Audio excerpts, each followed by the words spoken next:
خیلی ها فکر میکنن که برای ابطال سحر حتما باید برن پیش یه دعانویسی، یه دعایی بگیرن یا نمیدونم چند میلیون پول گوسفند عقیقه بدن و خیلی مسائل دیگه که همش هم پرهزینه و پردردسره.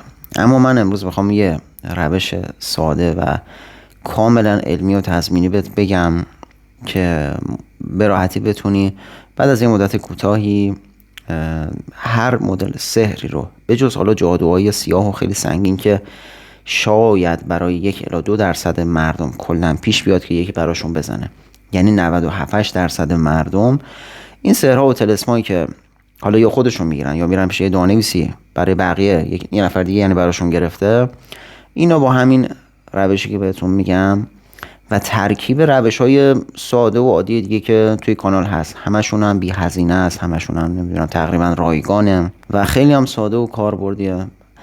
اینا رو که با هم دیگه ترکیب بکنید، هر مدل سحری داشته باشید انشالله به لطف الهی به راحتی باطل میشه و اون سنگینی ها و انرژی های منفی که بهتون چسبیده انشالله ازتون برطرف میشه. هیچ نگران نباشید. البته داستان پاکسازی خود شما، یعنی پاکسازی فرد با پاکسازی محیط زندگیش متفاوته. من برای پاکسازی خونه یا هر محیط دیگه هم یه رقیه شرعی درست کردم، توی همین کانال گذاشتم، میتونی از اون استفاده بکنی. پس چی شد؟ این روشی که بهت میگم با دوش نمک، با مثلا خوردن سرکه، خوردن زنجبیل یا روش‌های پاکسازی با سرکه و زنجبیل که توی همین کانال هم ویدیوهاش هستش، نگران نباش. با اینا که ترکیبش میکنی با اون رقیه شرعی، هم محیطت رو پاکسازی میکنی و هم خودت رو، و مطمئن باش که کاملا انشاءالله مشکل برطرف میشه. ببینید وقتی در مورد سحر و طلسم حرف میزنیم، یه سری‌ها یه تصویر به قول معروف آخرالزمانی ازش دارن، یه قدرت خیلی عجیب و خاص، در صورتی که واقعا حقیقت خیلی ساده تر از این حرف هست، ولی کسی باورش نمیکنه، همه فکر میکنن خیلی چیز عجیبیه. چرا؟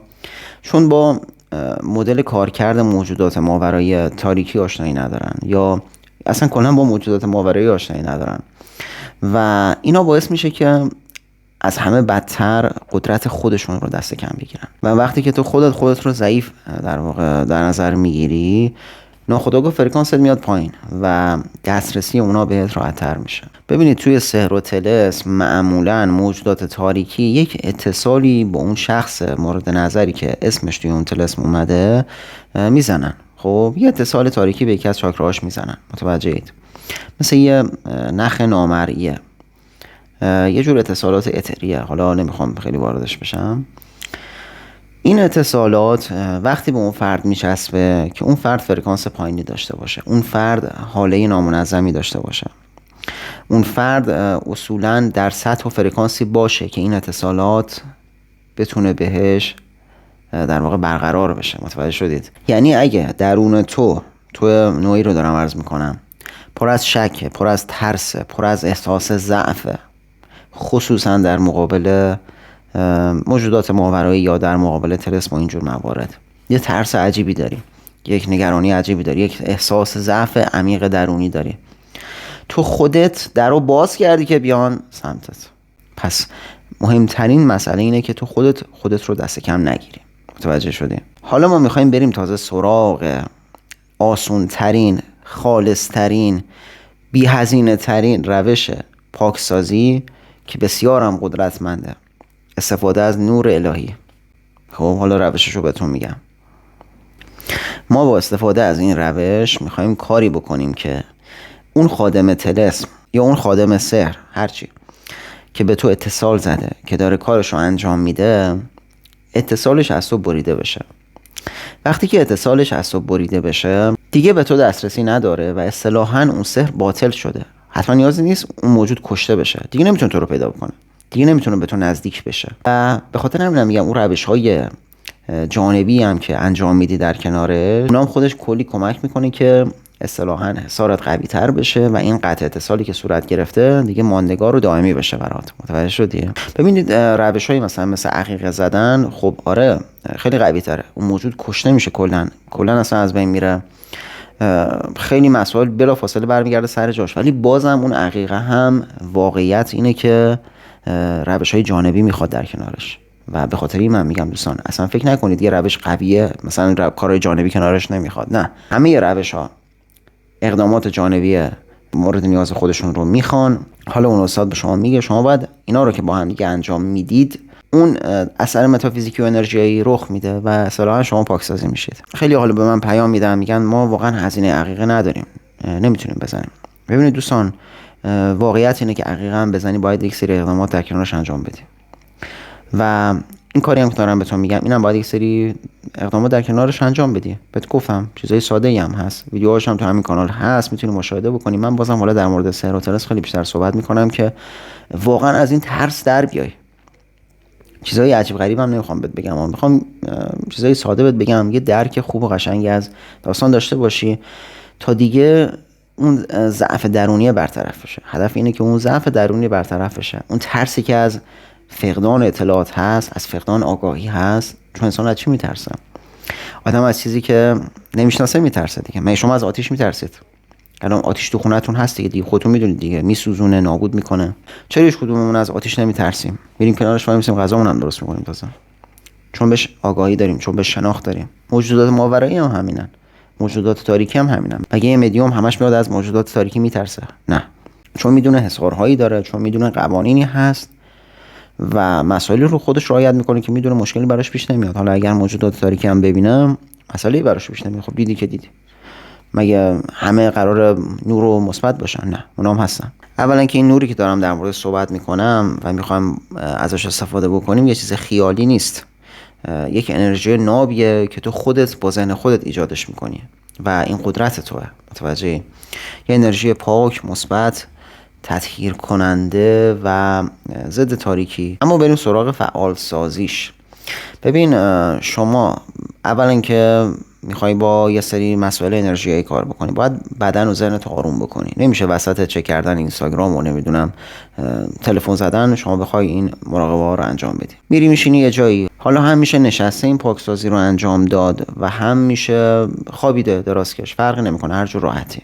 وقتی که چند تا نفس عمیق شکمی کشیدی، یعنی یه نفس خیلی آرومی که آروم آروم شکمت میاد بالا، بهش میگن تنفس شکمی که بسیار فوق العاده است. خودش تو پاکسازی جزء اصولی که باید رعایت بشه. تو مرحله اولش تصور میکنی که با هر دمی که انجام میدی یه سری انرژی تازه، پاک، مثبت، قشنگ، خنک کننده وارد بدنت میشه، یعنی با اون دمی که انجام میدی، و یه سری انرژی منفی، تاریک، سنگین و فشرده اینا از بدنت خارج میشه. احساس سبکی بیشتری داره به دست میده. این تو مرحله اولش. مثلا بعد از اینکه 7-10 تا نفس عمیق کشیدی، قشنگ ذهنت، بدنت آروم شد، شروع میکنی با هر دم اینطور تجسم میکنی که انرژی مثبت وارد میشه، با هر بازدم اینطور تجسم میکنی که انرژی منفی داره خارج میشه. خب این شد چی؟ مرحله اولش. همینطور که حالا یا دراز کشیدی یا نشستی و چشمات بسته است و یه 4-5 دقیقه که این تجسم رو کردی، آماده میشه که وارد مرحله بعد بشی. تو این مرحله تجسم میکنی که یه گوی یا یه خورشید، هر کدوم که راحتی، تجسم میکنی که یه خورشید، یه گوی سفید قشنگ پر از انرژی مثبت و قدرتمند، این دوتا رو میخوام در نظر بگیری. مثل یه لیزر، چجوری هم قدرت داره هم نور قشنگی داره. دیدی؟ میخوام یه همچین چیزی رو تجسم بکنی. تجسم میکنی با چشمای بسته که این بالای سرته و این نور از آسمون ها برای پاکسازی تو نازل شده. میخوام دقیقاً دوستان همین تجسم رو انجام بدی. این نور از سمت خداوند اومده، این نور پر از انرژی پاک کننده است، پر از انرژی مثبت و زیبا و خنک کننده و باز کننده هست. هر انرژی منفی و تاریک و سنگین رو به راحتی نابود میکنه و از بین میبره. این گوی پر از نور سفید یا این خورشید پر از نور سفید رو یه هدیه از جانب خداوند ببین برای پاکسازی خودت. من واقعا فرصت نیست در مورد این صحبت بکنم که آیا قدرت تجسم تو واقعا اون انرژی رو شکل میده یا نه، ولی اینو بدون که واقعا شکل میده و بسیار هم قدرتمنده. وارد اون مسائل نشو، با یک ایمان و قدرت و یقین کامل این فرآیندی که میگم رو انجام بده. بعد همینطور آروم آروم تجسم میکنی، تصور میکنی که یک جریانی از اون گوی یا از اون خورشید وارد سرت میشه، یعنی از بالا میخوایم شروع بکنیم و تمام سرت رو آروم آروم دوستان بیا پایین، یعنی از بالا آروم آروم بیا پایین، پر میکنه از انرژی مثبت و قشنگ سفید رنگ. رنگش مهمه، سفید باشه حتما. نمیخواد رنگ چاکراها بذاری یا رنگای دیگه، فقط سفید. این که دارم بهت میگم برای پاکسازی فقط سفید فعلا. حالا تو این دستور میای تجسم میکنی که آروم آروم این نور تمام سرتو میگیره. خیلی هم آروم بیا، میخوام تمام نواحی رو دوستان، حتی یه نقطه هم جا نذار، تمام نواحی کامل این نور پر بشه و تجسم میکنی که هر انرژی تاریک و سنگینی که اونجا باشه به راحتی ذوب میشه و از بین میره. بعد میای پایینتر، پیشونی، بینی، گردن و همه جا تمام نقاطش رو در نظر بگیر. اوایل کسایی که کمی تمرین رو انجام دادن خب سختشونه تمام نقاط بدن رو در نظر بگیرن که اون نور رسیده، ولی تصور کن که مثل یه پارچی که از بالا دارن آب میریزن بالای سرت، اونجوری داره انرژی وارد میشه و همینجوری داره حرکت میکنه و میاد پایین. حالا چه خوابیدی چه نشسته هستی، متوجهی؟ پس اینطور تجسم میکنی که این نور داره همینجوری میشوره میاد پایین. و نکته بسیار مهم اینه که باید حتما این رو هم تجسم بکنی که هر اتصالی به اون نواحی هست که اتصال غیر نوری هست پاک شده، از بین داره میره، داره ذوب میشه. چه ناحیه چاکرای قلبت، چه ناحیه چاکرای گلوت، چه چشم سوم، اینا رو تجسم میکنی که هر اتصال تاریکی که هست کامل از بین رفته و باز شده اون اتصال. بعد از این که تمام بدنت، یعنی از بالای سر تا نوک پنجه پا، همه جا رو کامل در واقع پر از نور کردی، پر از نور سفید کردی، این مرحله باید شروع کنی یه تلقیناتی رو به خودت گفتن. این مرحله رو انجام دادن دوستان اگر واقعا با دقت انجام بدید، یعنی پر کردن نور از بدن، فکر می‌کنم 20 دقیقه نیم ساعتی طول بکشه. خب بعد یه چند روز این کار رو انجام بدید دیگه، یه چند روز واقعا باید قوی این کار رو انجام بدید و باید براش وقت بذارید. واقعا اگه نمیخواید هزینه کنید باید براش واقعا اینجوری وقت بذارید. خیلی هم قدرتمند، حتی برای پاکسازی چاکراهاتون بی‌نظیره دوستان فوایدش. وقتی که احساس کردی که بدنت پر از نور شد، باید این تلقینایی که الان بهت میگم رو حالا بگی. به نام نور الهی هر گونه انرژی ناشی از سحر، طلسم، خادمان طلسم و اتصالات تاریکی و منفی از من جدا میشه. یا میتونی کلی‌تر بگی، میتونی بگی که تمام انرژی ها و اتصالات منفی و تاریکی به لطف نور الهی از من جدا میشه. حداقل 10 بار باید با یه صدای آروم و راحت توی حالت آرامش کامل ولی با یک ایمان قوی این جمله رو تکرار کنی. کی؟ بعد از اینکه بدنت پر از نور شد. و بعدش هم دوباره یک بار از بالا، حالا این بار خیلی سریعتر، مثلا در عرض 30 ثانیه 40 ثانیه اینطور تجسم میکنی که یه موج نور سفید حالا در عرض 30-40 ثانیه تمام بدن تو از بالای سر تا نوک پنجه پا در بر میگیره. بعد از اینکه این تلقیناتو گفتی، اگر دوست داشتی زمانایی که داری بدن تو پر از نور میکنی میتونی ذکر استغفار یا ذکر یا نور یا قدوس رو، این دوتا رو، یکی از این دوتا که من در مورد هر دوتاش هم کلیپ گذاشتم توی کانال، میتونید ملاحظه بفرمایید انرژیاشو. حالا یکی از این دوتا رو میتونی به انتخاب خودت بگی. حالا یه سری‌ها میگن که واقعا این روش کار میکنه یا نه. ببین توی متافیزیک ما فقط این بدن فیزیکی نیستیم، ما چند لایه انرژی هم هستیم. خب یعنی ما کالبدهای انرژیایی داریم که حالا جاش نیست اینجا خیلی توضیح بدم. اون خادم طلسم یا خادم سحر میاد به اون کالبدهای انرژیایی دوستان اتصال میزنه، نه به این بدن فیزیکی. متوجه شدید؟ این بدن فیزیکی اصلا قابلیت اتصالشو نداره، اون میاد به اون بدنهای انرژیایی اتصال میزنه. ببین وقتی تو نور الهی رو با اون کیفیتی که بهت گفتم و با اون شرایطی که بهت گفتم وارد بدنت میکنی، در واقع داری چیکار میکنی؟ داری اون بدنهای انرژیاییت رو شستشو میدی. متوجه شدی؟ در واقع تو داری رو اونا کار میکنی. چرا؟ چون اونا تحت حمله هستن، اونا هستن که میتونن اتصال بخورن. حتی شما نگاه بکنی غیر مستقیم یه سری عرفا هم این مسئله رو تایید کردن و مثلا مولانا میگه که هر که با نور درون آشنا شد از افسون بیرون آسوده شد. وقتی که نور در درونت پررنگ باشه، قوی باشه، واقعا هیچ سحر و طلسم بیرونی نمیتونه رو اثر بذاره. دوستان این روش رو بایستی شما به مدت حداقل 20 روزی انجام بدید، خب تا کامل برطرف بشه و واقعا یه پاکسازی خیلی عمیق و عالی انجام میشه و اصلا روزای اول نتیجهشو کم کم میبینید. یعنی فکر نکنید حتما بعد 20 روز جواب میده، نه، اصلا روزای اول کم کم سبکتر میشی. از همون روزای اول میبینی کم کم داره حالت بهتر میشه، ذهنیتت بهتر میشه و اصطلاحاً انرژیت بهتر میشه، فرکانست بهتر میشه و این پروسه رو که کامل بکنی، حالا اگر خیلی درگیری شدیدی داشتی باید تا 40 روز ادامه بدی. برای اینکه خیالت از بابت محیطت هم راحت باشه، تو خونه باید قرآن پخش کنی که من در موردش حالا یه ویدیو صحبت کردم، پخش قرآن در خانه. که برای پاکسازی باید چه مواردی پخش بشه، چه سورایی پخش بشه، حتما اون ویدیو رو ملاحظه بکن. و در کنارش هم باید دوش نمک حتما انجام بدی با نمک دریا. حالا یه سری توی اون ویدیو پاکسازی با دوش نمک میپرسیدن نمک دریایی نمیتونی پیدا کنی. ببین دوستان، نمک دریایی همه جا هست. من همین نشونتون بدم، اینا همینو تموم شده بود، دوباره رفتم خریدم. نگاه کنید قیمتش فکر کنم جست داره، نمیدونم 95 تومن چقدر بود. آره اینا 95 تومن و چیز عجیبی نیست.